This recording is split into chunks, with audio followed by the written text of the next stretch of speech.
Hi, I'm Rachel, and this is my AM reading video for Friday, March 20th, 2020.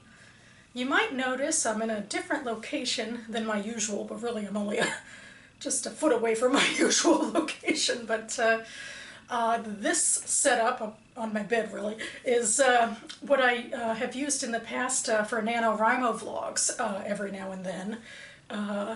And I decided to use it now because I'm filming in the morning on Friday rather than the evening on Thursday. And the reason I'm doing that is because I've officially been told to stay away from work on Mondays and Fridays. I have a job at a library where I can't telework, so I've been commuting into work as usual on the metro in DC this past week, as things have been rapidly shifting around me. I think Metro's lost 70% of its ridership. And now it's, trying to go more into lockdown and saying essential travel only. The Cherry Blossom Festival has been canceled this year, and in fact, they just closed the metro station around the tidal basin, as well as the metro station at the Arlington National Cemetery, because they're trying to discourage any sort of tourism.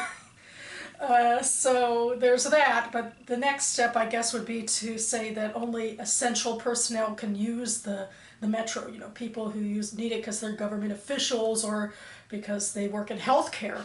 And that's not me. I'm a contractor, and in fact, I have to use my own paid time off for these excursions away from work, so I'm just really hoping it doesn't turn into a furlough, but it might. But for the time being, I have a few days to myself here.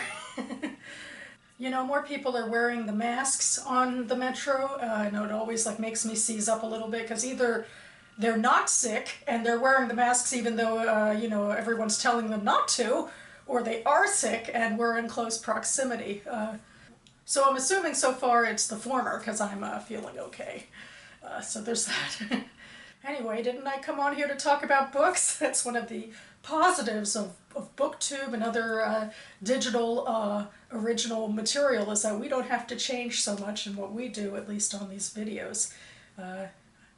Hopefully it's adding a sense of normalcy and calm, perhaps, for those bibliophiles among us to be able to see similar content, or maybe even more content from people who had otherwise been busy. But yes, I mean, it wasn't the greatest reading week for me. I think I've been distracted. I've also been soothing myself a little bit more with some television shows, or actually I think it just turned out that way, and that they started airing this week. So I've been watching a little more TV than usual. But I got a tiny bit farther in the Song of Solomon. I'll try to, put it up closer to the camera. It's certainly a more political book than her other two, because one of the things I recently read was a conversation between Milkman and his friend Guitar, and Guitar is part of this guerrilla group, I guess. Technically they'd be called a terrorist group of 7 black men who are doing retaliatory killings and even rapings, it seems like, for every time that a black man or a black woman is killed or assaulted. And they have this big talk about it. They're just sort of, the Milkman's kind of appalled by, how dangerous and how morally questionable it is. And so it was a really interesting discussion just to see Morrison bring it up. These characters live in the Ohio area, I believe, during mid-century, when, Jim Crow laws are in effect. There's still sort of a widespread lynching and that sort of thing, and these characters both dealing with how to respond how they can to this violence and why there is so much violence. It was interesting and unnerving discussion. I thought it had a lot to offer, and certainly the rest of this book I think will have a lot to offer, and now I have more time to finish this up. But yesterday I put A Song of Solomon down for a little while because I wanted to start something else specifically, particularly this graphic novel they called Us Enemy by George Takei. I was going to reread a novel actually for my book club, which I was going to lead the discussion, but of course with libraries and restaurants, we meet at a Panera, being closed, that's been canceled. Maybe we'll do something virtually, I'm not sure, but I wanted to get to this for a couple reasons. First, because I'm slowly going through the books that I picked up on my Uncensored DC haul. Uncensored DC was a scavenger hunt from September for Banned Books Month, when the DC Public Library hid 6 titles of books that had been banned in certain situations. They put special covers on them and hid them around library branches and local businesses. And we all went around to try to find them in September, and so I have a whole video about it. I take part every year. It's a lot of fun. Kind of crazy to think about riding the metro for such non-essential purposes now as going from, you know, library branch to library branch or shop to shop. Anyway, another reason I wanted to start reading this now is that earlier in the month I completed The Plot Against America. The Plot Against America miniseries is one of those TV shows I was talking about that started airing last Monday. Obviously those two kind of go together, because The Plot Against America is an alternative history that imagines America first, well, being isolationist or staying isolationist in World War II, and then electing a fascist for president, and in response policies and then violence being built up against the Jewish American population and treating them as basically others and aliens.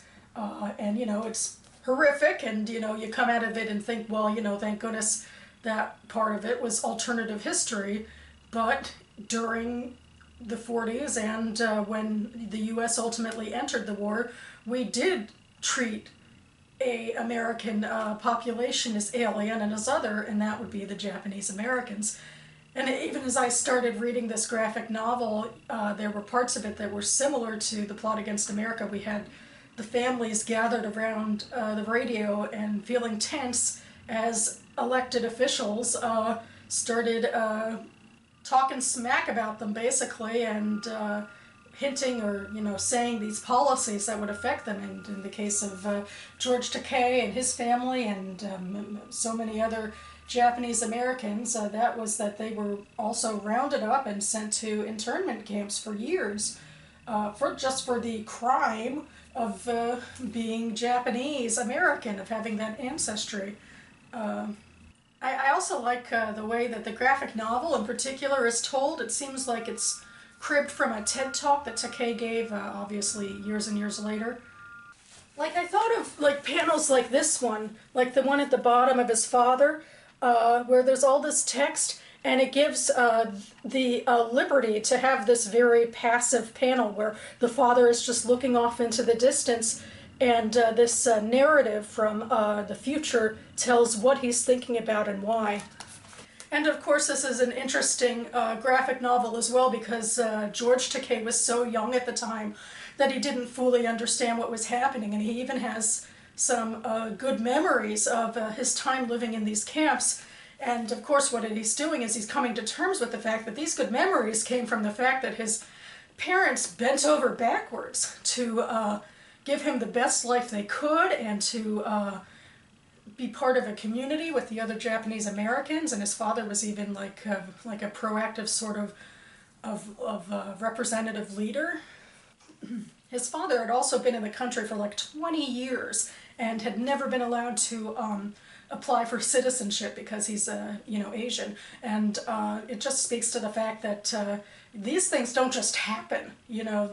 They didn't just randomly round up the Japanese because, oh my God, Pearl Harbor. There was a festering racism that was already in place. And yeah, it's really harrowing. I need to finish this one up soon, too. A final note on The Plot Against America. The showrunner, David Simon, and one of the anchors for NPR are doing a weekly podcast talking about the adaptation, but also about both American history and the American present. Philip Roth, I don't think, wanted to write an allegory for the present. He wrote Plot Against America during the Bush administration, but there's just very little denying how similar this proto-fascism is to today's proto-fascism in the American government. And so they're talking a lot about also simmering tensions of what's going on today, but also things throughout history. So the first episode was a really intriguing podcast, although I always have issues with Roth and how he views Judaism and assimilation. I wrote a long tweet thing about that.